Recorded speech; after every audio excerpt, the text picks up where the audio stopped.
영국의 위대한 설교자였던 캠벨 몰건 목사님의 일화입니다. 목사님의 일화 가운데 가장 즐겁고 행복한 시간이 있었습니다. 그것은 저녁 노을 지는 이 저녁 때에 딸과 함께 런던의 하이드 파크를 걷는 것이었습니다. 딸의 손을 잡고 이런저런 이야기하면서 파크를 이렇게 공원을 한 바퀴 돌면은 그렇게 행복할 수가 없었습니다. 물론 이야기도 할 때도 있었지만은 아무 말도 하지 않고 그냥 함께 걷는다는 것 자체가 너무나도 좋았습니다. 그런데 어느 해 겨울 크리스마스를 앞두고 딸이 아빠에게 이런 이야기를 합니다. 아빠, 제가 며칠 동안은 아빠와 함께 산책을 못할 것 같아요. 그러니 조금만 기다려 주세요. 이유는 묻지 말아 주세요. 나중에 제가 말씀드릴게요. 이유도 묻지 말라는 그 말에 아빠가 너무나도 섭섭했습니다. 도대체 뭘까? 나와 함께 이렇게 산책하는 시간, 그 시간에 뭘 하겠다는 걸까? 성탄절이 되었습니다. 크리스마스 날 아침, 딸이 아빠를 위하여 성탄 선물을 합니다. 성탄 선물 상자를 이렇게 뜯어보니까는 거기에는 직접 만든 슬리퍼, 겨울용 슬리퍼가 담겨 있습니다. 딸이 아빠에게 이야기합니다. 아빠, 제가 그동안 아빠와 산책하지 않고 이 슬리퍼를 만들었어요. 제가 이 선물 드릴 테니까는 따뜻하게 신으세요. 아빠가 딸에게 이야기합니다. 얘야, 너무너무 고맙다. 사랑하는 딸아, 이것을 만드느라 얼마나 수고했니? 너무너무 고맙다. 그런데 솔직하게 말한다면은 사실 나는 이 슬리퍼 선물보다 나는 사실 너와 함께 하는 시간이 더 좋아. 너와 함께 산책하는 시간이 나는 더 좋아. 여러분, 이 몰건 목사님의 그 마음, 그 상황, 만약에 여러분들이 그 목사님의 상황이 되어서 딸에게, 아들에게 말을 한다면 여러분들은 어떻게 말씀을 하시겠습니까? 이번 주에 설이 있잖아요. 얘야, 뭐하러 여기까지 오니? 그냥 선물만 보내라. 나 뭐 좋아하는지 알지? 용돈만 보내라. 야, 선물도 귀찮다. 내 계좌번호 알지? 아빠 계좌번호 알지? 엄마 계좌번호 알지? 용돈만 보내라. 뭘 귀찮게 오냐? 너 오면은 내가 음식도 해야 되고 정신없단다. 오지 말아라. 여러분, 그런 마음이십니까? 아니면 선물보다 나는 너를 더 보고 싶어. 선물보다 나는 너와 함께 하고 싶다. 얼굴 보고 싶어. 내 손 한번 더 잡아보고 싶어. 손주들 한번 더 안아보고 싶어. 여러분, 그런 마음이십니까? 우리를 향하신 하나님의 마음은 어떨까? 저는 몰간 목사님이 자기 딸에게 가졌던 그 마음이 곧 하나님의 마음과 같다고 생각합니다. 우리가 하나님을 향해 무엇을 해드리고 싶다고요? 무엇인가 해드릴 테니까 기뻐하시라고요? 하나님이 이렇게 말씀하실 것입니다. 나를 위해서 내가 뭐를 좀 하겠다고? 나를 위해서 뭔가 좀 만들어 보겠다고? 그것보다 나는 너와 함께하는, 너와 교제하는 시간을 갖고 싶어. 너의 마음을 듣고 싶어. 너의 고백을 듣고 싶어. 그리고 내 마음을 내 마음에게 전해주고 싶어. 이것이 하나님의 마음입니다. A.W. 토저 목사님의 글 가운데 보면 이런 글이 있습니다. 열심 있는 그리스도인들, 열심히 주를 섬기고 열심히 봉사하는 그리스도인들이 범하기 쉬운 가장 보편적인 실수는 무엇일까?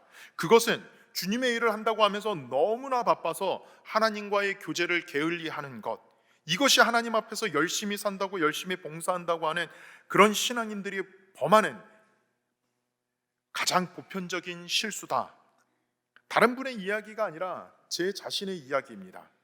하나님 앞에서 열심히 뭔가 사역한다고 하면서 정작 눈에 보이는 사역은 있는데 하나님과의 영적인 만남, 영적인 교제, 깊은 주님과의 시간을 게을리하기 쉽다. 이것이 A.W. 토저 목사님이 우리에게 지적해 주는 부분입니다. 정말 바쁘게 사역하다가 중요한 것들을 놓치기가 쉽다는 것입니다.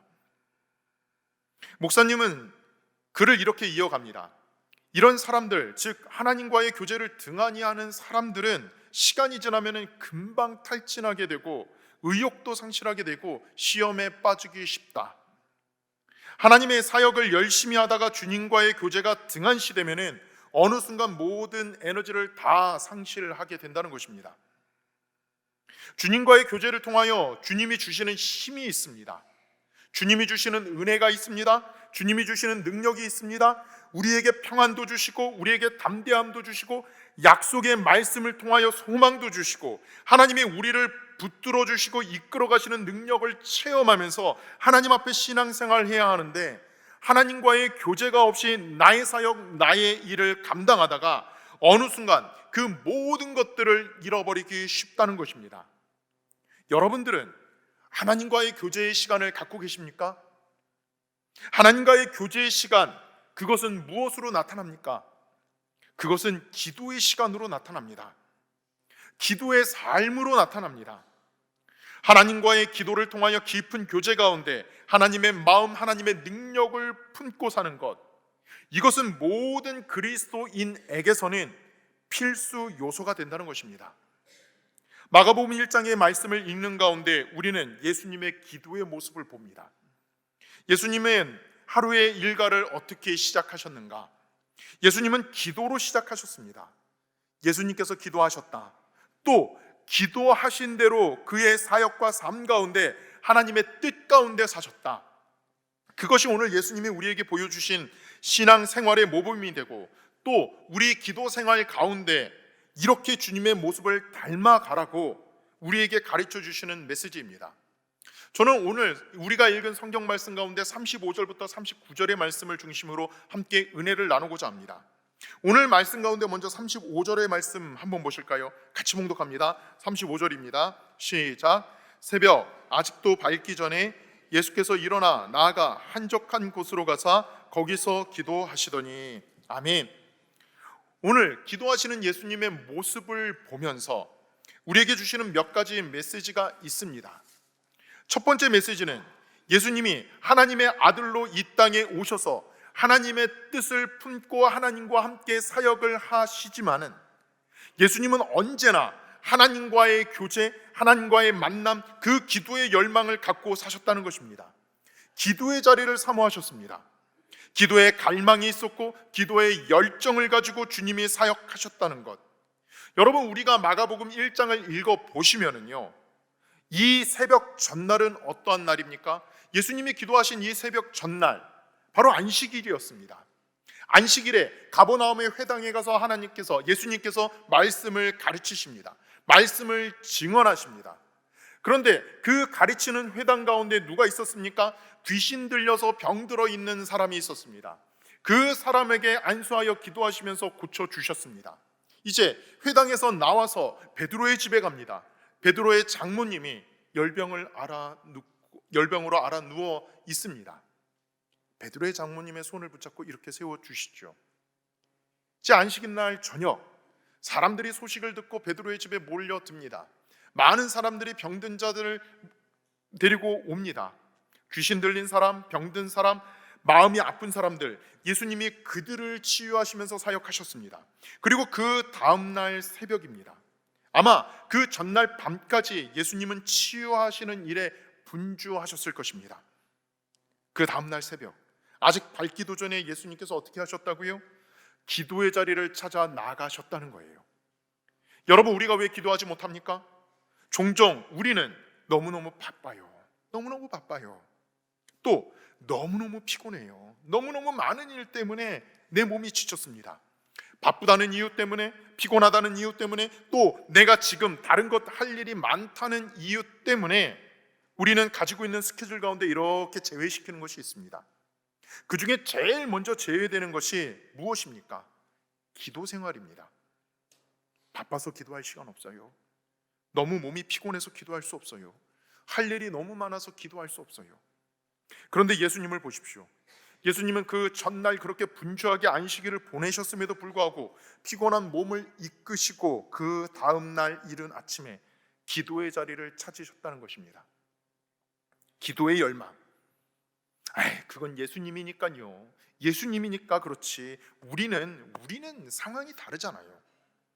여러분, 정말 정확하게 분석해 본다면은 예수님은 기도 안 하셔도 됩니다. 하나님의 아들로 이 땅에 오셔서 하나님이 이 땅에 사역하시는 그 뜻 자체가, 예수님이 사역하시는 그것 자체가 하나님의 뜻입니다. 그런데 하나님의 아들이심에도 불구하고 예수님께서는 기도의 자리를 사모하시고 기도의 열정으로 찾아가셨다면 우리는 말할 필요도 없습니다. 우리는 기도하지 않으면 우리는 쉽게 넘어지고 유혹에 흔들릴 수밖에 없는 연약한 존재입니다. 여러분, 바빠서 기도하지 못한다고요? 바쁘기 때문에 더 기도해야 합니다. 몸이 피곤해서, 몸이 무거워서 기도하지 못한다고요? 그럴수록 더 주님의 은혜를 사모하며 주님께 나아가 영적으로 은혜도 받고 회복도 얻어야 합니다. 바쁘기 때문에 기도하지 못하면 어떤 일이 일어나는지 아세요? 바쁘기 때문에 더 실수하기 쉬워요. 몸이 피곤하기 때문에, 일이 많기 때문에 기도하지 못하면 우리가 하나님 앞에 가까이 가기보다는 하나님으로부터 멀어지기가 쉽다는 것입니다. 오늘 예수님이 우리에게 보여주시는 기도의 모범이 있다면, 우리에게 이렇게 기도 생활하라고 보여주시는 교훈이 있다면 기도에 대한 열망을 가지시라는 거예요. 하나님과 교제에 대한 사모함을 가지시라는 거예요. 내 안에 여러 가지 복잡한 문제도 있고 바쁜 일도 있고 내 몸과 마음이 여유가 없다고 할지라도 더 기도를 사모하시며 주님 앞에 나아가는 그러한 기도의 열정을 회복하는 저와 여러분이 되시기를 주님의 이름으로 기원합니다. 두 번째로 예수님이 어떻게 기도하셨습니까? 35절의 말씀은 제가 다시 한번 목록합니다. 새벽 아직도 밝기 전에 예수께서 일어나 나아가 한적한 곳으로 가사 거기서 기도하시더니, 예수님의 기도의 삶을 우리는 봅니다. 기도에 대해서 알고 기도에 대하여 꿈을 갖고 열망만 갖고 있는 것이 아니라 오늘 주님은 실제로 기도하셨습니다. 실제로 기도하시는 예수님, 기도의 자리로 나아가셔서 하나님과 만나신 그런 예수님의 모습, 여러분, 이런 기도의 삶이 우리 가운데 있어야 합니다. 오늘 여기 말씀을 보시면 예수님이 새벽 한적한 곳으로 가셔서 기도하셨다. 홀로 기도하셨어요. 하나님과 1대1로 기도하셨어요. 여러분, 우리의 신앙생활 가운데 기도에 대해서 배웠습니다. 기도에 대해서 우리는 너무나도 잘 압니다. 기도할 줄도 알고 기도가 무엇인지도 압니다. 그러나 기도에 대해서 아는데 기도에 대한 자리, 기도의 자리로 나아가지 않는다면 아무 의미 없습니다. 효과가 없습니다. 기도에 대하여 아는 것이 중요한 것이 아니라 주님과 만나는 기도의 시간을 채우는 것이, 기도로 주님을 만나는 것이 중요합니다. 오늘 여기 기도 장소가 어디입니까? 한적한 곳입니다. 원어로 이야기하면 버려진 곳이라는 뜻입니다. 여러분, 한적한 곳, 버려진 곳, 사람들의 관심이 가지 않는 곳입니다. 그러니까 사람들을 만나기가 쉬운 곳이 아니죠. 사람들을 만나기가 쉽지 않아요. 사람들이 뜸한 곳, 영적으로 바꿔볼까요? 그곳은 오직 하나님께만 집중할 수 있는 곳입니다. 광야와 같은 곳, 골방과 같은 곳, 그러한 곳에 예수님이 찾아가셔서 한적한 곳에서 하나님을 만나셨다는 것입니다. 여러분, 우리 하루 일과 가운데 우리는 고독한 시간이 있어야 합니다. 고독이라는 게 뭐예요? 나 홀로 서 있는 시간, 오직 하나님 앞에 나 홀로 서 있는 시간. 내 아내가 사랑스럽고 내 남편이 듬직하고 우리 함께 평생 항상 함께하자, 그렇게 말하는 관계일지라도 여러분, 하나님과 내가 다른 사람 옆에 두고 하나님과 내가 1대1로 만나는 시간이 우리 하루의 일과 가운데, 신앙의 여정 가운데 반드시 필요합니다. 기도의 골방이 우리에게 있어야 한다는 것입니다. 기도가 무엇입니까? 내가 영적으로 하나님을 만나는 시간입니다. 하나님과 1대1로 만나는 시간입니다. 하나님의 은혜를 받을 뿐만 아니라 내 마음속에 있는 것들을 정직하게 하나님 앞에 털어놓는 시간입니다. 하나님과 한적한 곳에서 1대1로 만나셨던 주님, 그 시간이 언제라고요? 아직 밝기도 전 새벽 미명입니다. 여러분, 이 새벽 시간은 어떤 시간이에요? 하루의 첫 시간이죠. 그런데 한번 이렇게 생각해 보시죠. 이 새벽이라는 시간은, 이 하루의 첫 시간은, 새벽이라는 하루의 첫 시간은 어제와는 단절된 새로운 삶의 장이 시작되는 시간입니다. 어제 너무너무 좋았어요. 예수님으로 이야기해 볼까요? 어제 많은 일들이 있었죠. 말씀이 증거됐습니다. 병든 자를 고치셨어요. 그리고 그것 때문에 사람들이 예수님께 막 박수를 치며 예수님의 인기가 높아졌습니다. 사람들의 입에 예수님의 이름이 오르내리기 시작했습니다. 그런데 그 모든 것을 우리 주님 접으시고 새로운 하루를 시작하시면서 하나님을 만나십니다. 한적한 곳에 가셔서 새벽에 사람 만나기 전에 먼저 하나님을 만나서 하나님과 깊은 만남과 교제의 시간을 가지셨던 주님, 오늘 그 기도의 모습이 저와 여러분들의 삶 가운데 회복되어야 합니다. 사람의 말 때문에, 사람들의 인기 때문에, 사람들의 눈치 보다가 하나님을 만나지 못하는 그러한 일들이 없어야 합니다. 내가 어제의 실패와 아픔과 상처 때문에, 그것 때문에 신음하며 알아 누워서 하나님을 만나는 시간을 건너뛰지 마셔야 합니다. 오늘 하나님이 내게 새로운 시간을 주셨습니다. 새로운 날을 주셨습니다. 내가 하나님을 만나 하나님과 깊은 교제를 통하여 새로운 역사를 시작하겠습니다. 이러한 다짐이 우리 가운데 있어야 합니다. 여러분, 기도에 대하여 여러 가지 정의 가운데 제가 좋아하는 표현이 하나 있습니다. 기도는 접속이다. 영어로 이야기하면 온라인 하는 것입니다. 온라인. 여러분, 핸드폰 다들 갖고 계시죠? 핸드폰, 아무리 좋은 핸드폰 기기가 있더라도 이 핸드폰 기기가 통신사와 연결되어 있지 않으면 우리는 통화할 수 없습니다. 이것은 그저 아이들에게 좋은 고급 장난감일 뿐입니다. 통신사와 연결되지 않으면요. 여러분, 내가 아무리 좋은 컴퓨터를 가지고 있더라도 그 컴퓨터가 내가 원하는 사이트에 접속이 되지 않는다라면 아무런 쓸모가 없습니다.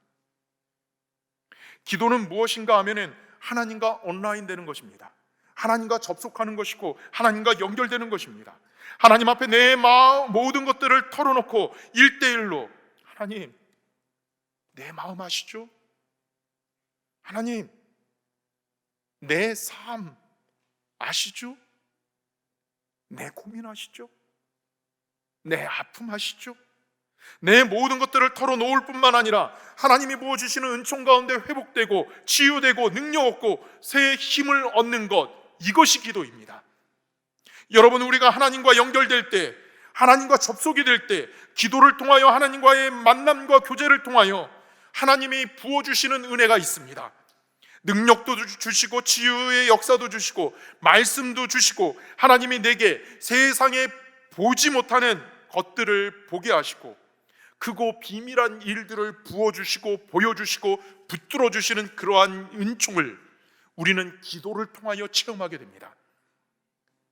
예수님이 그렇게 기도하시면서 하나님의 뜻을 이루셨고 하나님의 사역을 감당하셨고, 오늘 저와 여러분들이 그 기도의 자리, 하나님과의 만남을 통하여 그 능력을 체험할 수 있다는 것입니다. 오늘 예수님이 기도하십니다. 기도에 대해서만 알고 계신 분이 아니라 실제로 기도의 자리로 나아가서 하나님 앞에 기도하고 그 기도의 능력으로 사셨던 예수님, 그 기도의 자리에 저와 여러분들이 참여하기를 주님의 이름으로 기원합니다. 세 번째, 오늘 기도하신 이후에 예수님의 삶은 어떠셨을까? 오늘 말씀 38절 39절 같이 봉독합니다. 38절 39절입니다. 시작. 이르시되 우리가 다른 가까운 마을들로 가자. 거기서도 전도하리니 내가 이를 위하여 왔노라 하시고, 이에 온 갈릴리에 다니시며 그들의 여러 회당에서 전도하시고 또 귀신들을 내쫓으시니라. 아멘. 예수님 기도하셨습니다. 기도하신 이후에 얘들아 다른 마을로 가자. 가까운 다른 마을로 가자. 지금 가버나움이 아니라 이 가버나움의 사역은 여기까지. 그리고 복음이 필요한, 하나님의 은혜가 필요한, 하나님의 말씀이 필요한 그 땅, 그 가까운 마을로 가자. 누가복음에 보면 제자들이 만류했어요. 주님, 가지 마십시오. 여기가 좋습니다. 여기 머무르면 좋겠습니다. 그러나 예수님 그 만류에 그냥 주저앉지 않으셨어요. 아니야, 가자. 여러분, 세 번째 우리에게 주시는 메시지가 있어요. 예수님은 기도하시면서 하나님 앞에 기도하신 대로, 하나님께서 주신 사명대로 예수님은 삶으로 옮기셨다는 거예요. 기도의 시간이 기도의 시간으로 끝나는 것이 아니라 삶으로, 생활도 연결되는 그러한 삶으로 이어가셨다는 것입니다. 고든 맥도널드 목사님이 우리 그리스도인들에 대하여 이렇게 이야기합니다. 그리스도인들은 크게 두 종류의 사람이 있다. 하나는 충동에 이끌려서 살아가는 사람들이 있고, 또 하나는 사명, 소명에 붙들려서 사는 사람들이 있다. 기도는 했습니다. 열심히 기도했습니다. 기도하시면서 하나님께서 주신 말씀 붙잡았습니다. 사명 깨달았습니다. 그런데 주신 말씀과 사명과는 다르게 세상 속에 나아가서 내 충동으로, 세상의 욕망으로 사는 그러한 삶을 사는 사람들이 있고, 내가 기도하면서 주신 말씀, 기도하면서 주신 하나님의 그 말씀 붙잡고 그 하나님 앞에 끈끈껏 붙잡고 삶으로 이어지는 사람들이 있다. 여러분들은 어디 계십니까? 어느 부류에 속하십니까? 충동에 끌려 사는 사람들이십니까? 아니면 사명에 붙들려서, 하나님이 주신 말씀에 붙들려서 사는 사람들이십니까? 오늘 예수님은 하나님 앞에 기도하십니다. 내가 이를 위하여 이 땅에 왔지. 내가 영혼 구원하기 위하여 이 땅에 왔지. 기도하면서 그것을 위하여 기도하셨을 것입니다. 하나님, 가버나움 땅에 하나님의 구원의 역사가 있게 해주시옵소서. 하나님, 가까운 저 마을에도 구원의 역사가 있게 해주시옵소서. 이 땅의 많은 영혼들, 잃어버린 영혼들 회복하게 해달라고 주님 기도하시는 대로 그 약속의 말씀 붙잡고 복음 증거하는 삶을 사셨던 예수님, 우리가 그렇게 살아야 한다는 거예요. 기도와 삶이 나뉘어져서는 안 된다. 여러분, 하나님 앞에서 예배드리고 하나님 앞에서 기도하고 하나님의 말씀 붙잡고 하나님의 은혜를 받았으면은 그것이 우리의 삶의 가정과 일터와 사회 속에서 그대로 연결되어야 합니다. 주님, 제가 사랑하길 원합니다. 주님, 제가 정말 용서하기를 원합니다. 주님, 제가 하나님의 뜻대로 살기를 원합니다. 기도하셨으면은 여러분, 우리 삶 속에서 아무리 미운 사람이 있어도 주님의 사랑을 의지하여 여러분 사랑하려고 몸부림치셔야 해요. 하나님, 제가 하나님의 뜻을 구합니다. 세상을 의지하지 않고 사람을 의지하지 않고 하나님의 뜻 붙잡기를 원합니다. 기도하셨으면은 세상 속에 나아가서 때로는 속도라도, 때로는 세상의 방법 속에서 실패하더라도 하나님의 뜻 붙잡고 살고자 하는 몸부림이 우리 가운데 있어야 합니다. 오늘 주님이 그렇게 사셨어요. 가까운 마을로 가자. 먼 것부터 가는 것이 아니라 오늘 내가 만나는 가까운 사람들 우리로 이야기해 볼까요? 우리 가족들, 친구들, 교회에서 만나는 사람들, 직장에서 만나는 사람들, 그 사람들에게 그리스도의 향기가 되어야 한다. 그 사람들에게 그리스도의 증인이 되어야 한다. 여러분, 우리의 마음과 우리의 신앙과 우리의 삶은 어떠십니까? 마음은 있죠. 전도하고 싶죠. 복음 증인으로 살고 싶습니다. 그렇다면 오늘 예수님이 기도하시는 대로 사역하셨던 것처럼 우리의 삶 가운데 정말 그 기도의 열정과 기도의 능력이 우리의 삶의 복음 증거로 나타나는가 점검하셔야 합니다. 나는 당신 같은 사람 때문에 교회 가고 싶지 않아. 당신 같은 사람이 믿는 하나님이라면 나는 믿고 싶지 않아. 그런 일들은 없어야죠. 그런 일들은 만들지 말아야죠. 하나님, 당신이 정말 하나님을 믿는다 하면은 나도 그런 사람이 되고 싶어. 나도 당신이 믿는 하나님을 믿고 싶어. 당신이 받은 은혜를 나도 받고 싶어. 그렇게 복음의 증인으로 살아가기를 힘쓰는 신앙인들, 말씀을 마무리합니다. 여러분, 우리가 하나님 앞에서 무엇을 회복해야 합니까? 기도의 영성을 회복해야 합니다. 올해 우리의 주제처럼, 표어처럼 기도의 영성을 회복하셔야 합니다. 그리고 삶의 증인, 삶의 전도를 회복하셔야 합니다. 오늘 우리가 성찬을 받습니다. 주님의 몸과 피를 기념하여서 주님의 고난과 주님의 약속의 언약을 기억하면서 성찬을 받습니다. 주님이 내 안에 들어오셔서 나를 다스려 주옵소서 결단하면서 성찬을 받습니다. 여러분, 주님이 내 안에 사신다면은 주님처럼 사셔야죠. 하나님 앞에서 예수님이 그러셨던 것처럼 기도의 열정으로 기도의 자리를 지키면서 하나님의 주신 사명 끝까지 감당하는 저와 여러분들, 그러한 신앙인으로, 그러한 그리스도인으로 하나님 앞에 살아가시기를 주님의 이름으로 축원합니다. 기도하시겠습니다. 사랑과 은혜가 많으신 하나님, 오늘 주님의 음성을 듣습니다. 아니, 주님께서 기도하신 그 기도의 모습을 봅니다. 저희도 주님처럼 기도하기를 원합니다. 기도의 자리를 사모하게 하여 주시옵고 그 자리에 나아가 기도하게 하여 주시옵고 하나님께서 주신 사명 붙잡고 부르신 그 뜻 붙잡고 전도의 삶을 살게 하여 주시옵소서. 이 모든 건 예수 그리스도의 이름으로 기도하옵나이다. 아멘.